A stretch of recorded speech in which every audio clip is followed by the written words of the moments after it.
চলুন আপনার মেধা নিয়ে একটু খেলা করি। 5টি এমন প্রশ্ন আপনাকে করা হবে যেগুলোর উত্তর মেধা খাটিয়ে দিতে হবে। প্রতিটি প্রশ্নের উত্তর দিতে পারলে পেয়ে যাবেন 5 পয়েন্ট। 5টি প্রশ্ন শেষে আপনার সবগুলো পয়েন্টের যোগফল অনুযায়ী A+A এবং B গ্রেড এবং F অর্থাৎ ফেল দেয়া হবে। তো চলুন দেখা যাক প্রশ্নগুলোর সঠিক উত্তর দিয়ে আপনি কত পয়েন্ট পর্যন্ত তুলতে পারেন। প্রতিটি প্রশ্নের পর উত্তর দেওয়ার জন্য আপনার হাতে থাকবে 10 সেকেন্ড সময়। চলুন শুরু করা যাক। প্রথম প্রশ্ন, 10টি ডিম সিদ্ধ হতে 3 মিনিট সময় লাগবে, তাহলে 30টি ডিম সিদ্ধ হতে কয় মিনিট সময় লাগবে? এখানে 4টি অপশন রয়েছে। 1 30 মিনিট, 2 9 মিনিট, 3 6 মিনিট এবং 4 3 মিনিট। প্রশ্নটি ভালো করে দেখুন আর আপনার উত্তর যেটি মনে হচ্ছে সেটি আমি উত্তর বলে দেওয়ার আগেই কমেন্ট করে ফেলুন।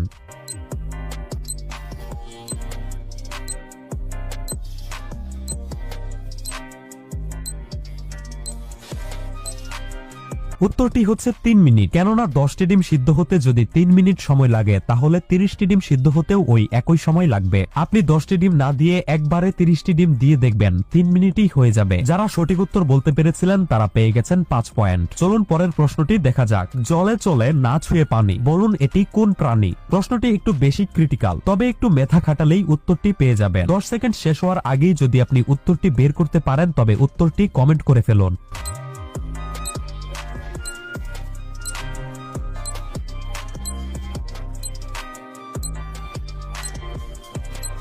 উত্তর হচ্ছে জোনাকি পোকা। জোনাকি পোকা জলে চলে না ছুঁয়ে পানি। যদি আপনি সঠিক উত্তর পেরে থাকেন তাহলে আপনি আবারও পেয়েছেন 5 পয়েন্ট। আপনার পয়েন্টগুলো নোট করুন। চলুন পরের প্রশ্নটি দেখা যাক। একদিন রাসেল রাতে বাসায় ফেরার সময় হঠাৎ একটি এলিয়েন এসে তাকে তুলে নিয়ে একটি ঘরে বন্ধ করে রাখে। রাসেল কিছুতেই বুঝতে পারছিল না যে সে ওখান থেকে কিভাবে বেঁচে ফিরবে। আর ঠিক ওই সময় সেই ঘরে সে একটি লাল বাটন দেখতে পায়। বাটনটিতে চাপ দেওয়ার সাথে সাথে তার সামনে এমন একটি দরজা চলে আসে। দরজাটি খুলতে পারলে রাসেল এই ঘর থেকে বেরিয়ে তার বাড়ি চলে যেতে পারবে। কিন্তু দরজাটি খুলতে হলে এইখানে পাসওয়ার্ড দিতে হবে। দরজাটির সামনে কিছু ক্লু রয়েছে। এই ক্লুগুলো থেকে সহজেই পাসওয়ার্ড খুঁজে বের করা যাবে। তো বলুন দরজাটি খোলার পাসওয়ার্ড কি হবে?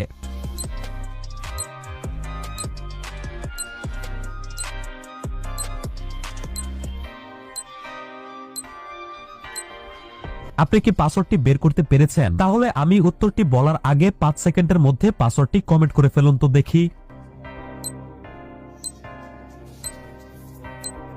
পাসওয়ার্ডটি হচ্ছে 212313। উত্তরটি পেরে থাকলে আপনি আবারও পেয়েছেন 5 পয়েন্ট। চলুন চতুর্থ প্রশ্নটি দেখে আসা যাক। এমন কি আছে যেটিকে ইয়ারে একবার, উইকে 2 বার দেখা যায় কিন্তু ডেতে একবারও দেখা যায় না? প্রশ্নটি ভালো করে দেখে একটু মেধা খাটিয়ে ভাবলেই উত্তরটি পেয়ে যাবেন।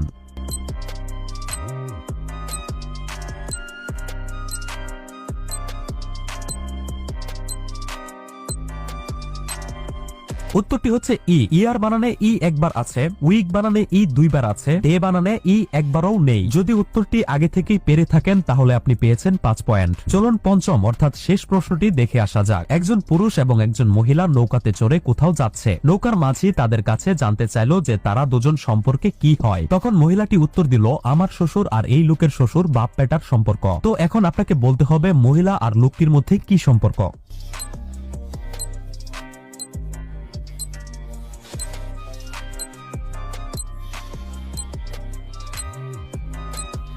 তাদের দুজনের মধ্যে সম্পর্ক কি আপনি কি তা বের করতে পেরেছেন? তাদের দুজনের মধ্যে সম্পর্ক হচ্ছে শাশুড়ি ও মেয়ের জামাই। যদি আপনি পেরে থাকেন তাহলে আপনি পেয়েছেন 5 পয়েন্ট। তো এরই সাথে সাথে 5টি প্রশ্ন শেষ হলো। আপনি মোট কত পয়েন্ট পেয়েছেন যোগ করুন এবং চলুন আপনি কত গ্রেড পেয়েছেন সেটি দেখে আসা যাক। যদি আপনি 18 এর উপরে পয়েন্ট পেয়ে থাকেন তাহলে আপনার গ্রেড হচ্ছে A+। যদি আপনি 15 এর উপরে পয়েন্ট পেয়ে থাকেন তাহলে আপনার গ্রেড হচ্ছে A। আর যদি আপনি 10 এর উপরে পয়েন্ট পেয়ে থাকেন তাহলে আপনার গ্রেড হচ্ছে B। আর যদি আপনি 9 এর কম পয়েন্ট পেয়ে থাকেন তাহলে আপনার গ্রেড হচ্ছে F, অর্থাৎ আপনি ফেল করেছেন। তো আপনি কত পয়েন্ট এবং কি গ্রেড পেয়েছেন কমেন্ট করে জানান। ভিডিওটিতে 2000 লাইক পড়ে যাওয়ার সাথে সাথেই এই ভিডিওটির দ্বিতীয় পার্ট আপলোড করে দিব। আপনার বন্ধুদের মেধা যাচাই করতে তাদের সাথেও ভিডিওটি শেয়ার করতে পারেন। এরকম প্রয়োজনীয় ভিডিওগুলো মিস না করতে অবশ্যই পেজটি ফলো করে রাখুন। ধন্যবাদ।